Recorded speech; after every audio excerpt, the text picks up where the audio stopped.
Good morning students, welcome to online class of Mascot School of Excellence। आज भी हम English में sound of ए ही पढ़ेंगे, बट आज मैं आपको ए आर के वर्ड्स को बताऊंगी किस तरीके से पढ़ना है।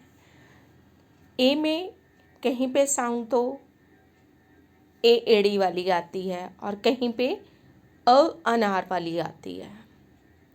ओके, यहाँ पे जो ए आर वाले वर्ड्स हैं इनके साथ अ की आवाज़ आएगी, जैसे ब अ र बार, क अ र कार, फ अ र फार, ज अ र जार, ट अ र टार, व अ र वार, म अ र मार। इस तरीके से ये साउंड्स आती हैं।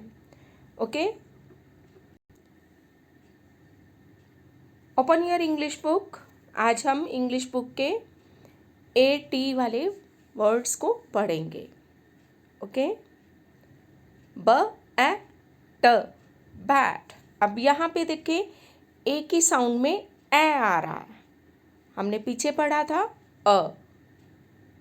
क ए ट कैट, म ए ट मैट, र ए ट रैट, म ए ट मैट। ओके, आपने भी जिस फोनिक में मैं पढ़ रही हूँ उसी फोनिक से आपको भी पढ़ना है। Okay, thank you.